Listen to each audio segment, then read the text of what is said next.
Alors, j'espère que ça va être la deuxième et dernière partie, pour, la fin de ce chapitre, concernant le financement de l'État.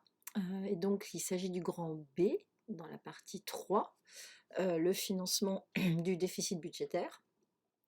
Alors, quand on regarde, cette petite vidéo du Monde sur, la crise grecque, notamment, on comprend donc et on se rappelle que, le déficit budgétaire, donc qui était le cas de la Grèce, mais qui est également notre cas aujourd'hui, c'est ce qui se passe quand les dépenses de l'État, sont supérieures à ses recettes. Et ça nécessite donc, par conséquent, puisque ça veut dire que l'État est en besoin de financement, ça signifie qu'il va falloir, recourir à un emprunt. Donc il faut que l'État s'endette pour payer ses dépenses. Il doit ensuite rembourser les intérêts de sa dette, ça augmente encore ses dépenses et il y a un risque de spirale du surendettement, voire de faillite du pays, ce qui s'est passé pour la Grèce à ce moment-là. Quand on parle de note d'un pays, hein, c'était ça la question, c'est que en fait, il y a des entreprises, donc l'une des plus célèbres, c'est Fitch. C'est en fait des cabinets, de finances, qui, collectent tout un tas de données, économiques sur un pays et qui, mettent une note exactement comme, je vous mets une note sur un travail rendu, qui donne l'idée finalement de la bonne santé économique du pays. Et en 2009, voilà, Fitch a décidé de dégrader la note, hein, finalement de A à BBB+, ce qui a envoyé un mauvais signal sur le marché financier.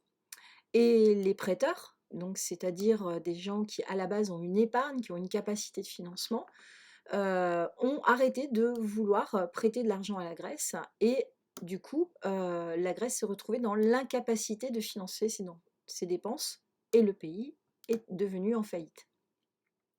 Alors à partir de là, le gouvernement grec a essayé de renégocier, sa dette avec les créanciers, donc c'est-à-dire les gens qui lui ont prêté de l'argent.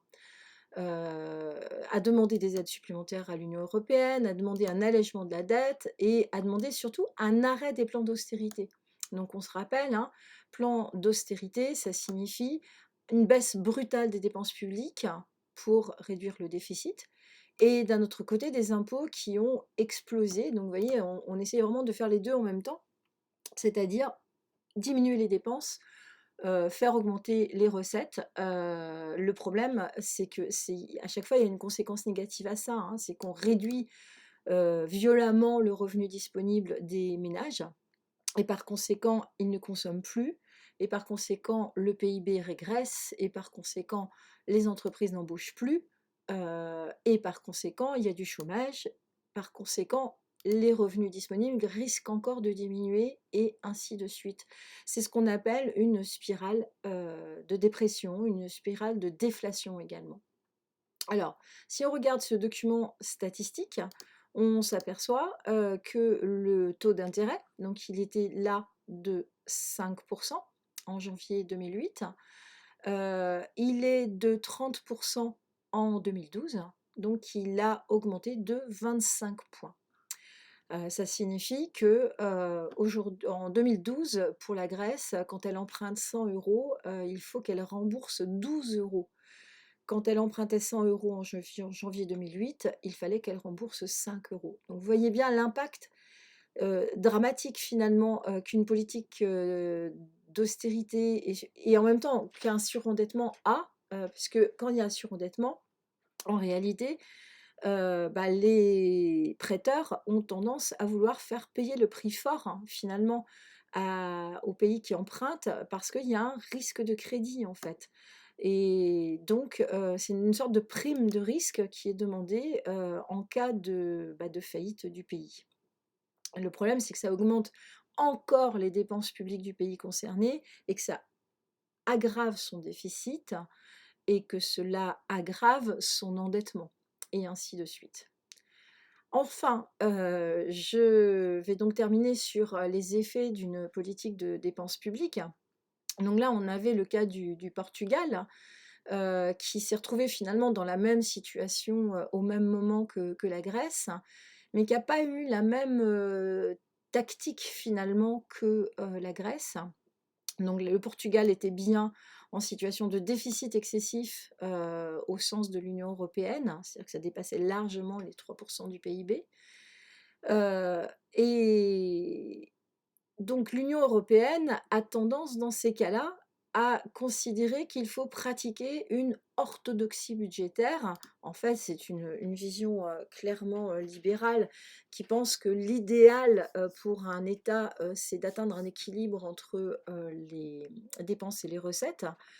Et donc en situation de déficit, l'idée, bah, c'est de baisser le déficit, ça baisse le besoin de financement de l'État, ça baisse le besoin d'emprunter, il y aura moins d'intérêts à verser, du coup moins de dépenses publiques liées, aux intérêts à verser.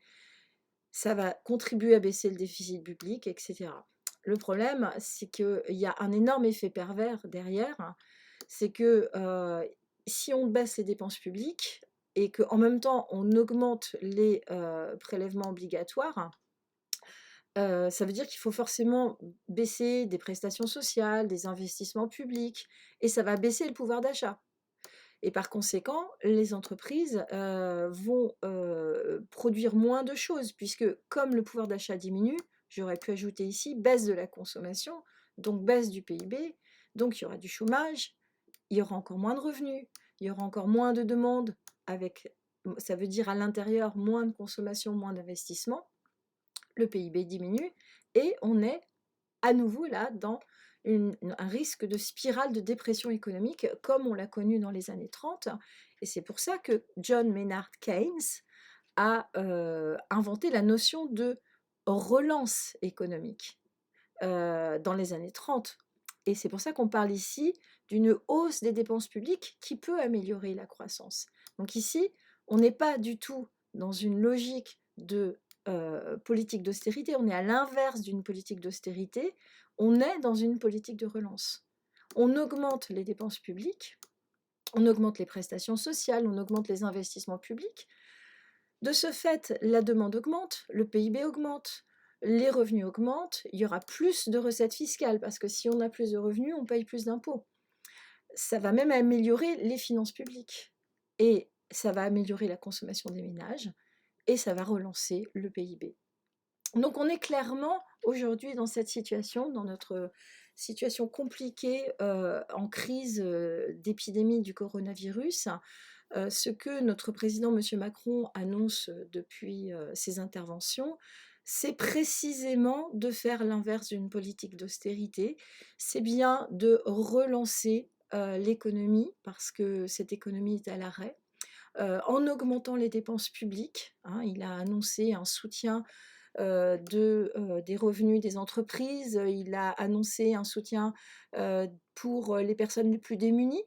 Boris Johnson a annoncé ça également hier.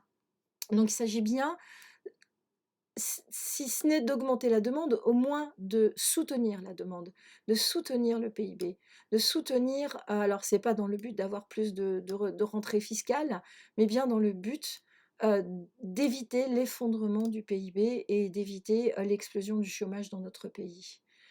Voilà, je vous laisserai lire ce qui concerne l'effet d'éviction. Je crois qu'aujourd'hui, c'est plus vraiment un débat d'actualité parce qu'aujourd'hui, finalement, le débat, bah, ça va être de se dire est-ce que l'Union européenne va accepter que nous ne respections pas notre limite de dépassement de 3% du PIB pour le déficit public? Parce qu'évidemment, si on augmente si fortement les dépenses publiques, le déficit public va s'accroître. Ça veut dire que l'ensemble des États, mais pas seulement européens, l'ensemble des États dans le monde vont se retrouver dans un besoin énorme de financement. Et ça signifie forcément que se poser la question de où est-ce qu'on va trouver cet argent.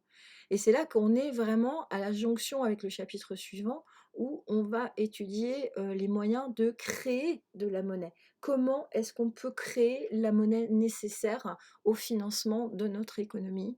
Et là, mon Dieu, c'est vraiment quelque chose qu'il va falloir qu'on comprenne parce que, bah, c'est ce qui est en train de se déployer sous nos yeux, en ce moment. Voilà, bah, à très bientôt et puis, bah, j'essaierai de continuer à faire cela, de manière plus maîtrisée, peut-être plus interactive. Nous aussi, on tâtonne et on essaye de trouver ce qu'il y a de mieux. Allez, à bientôt et je vous souhaite le meilleur. Au revoir.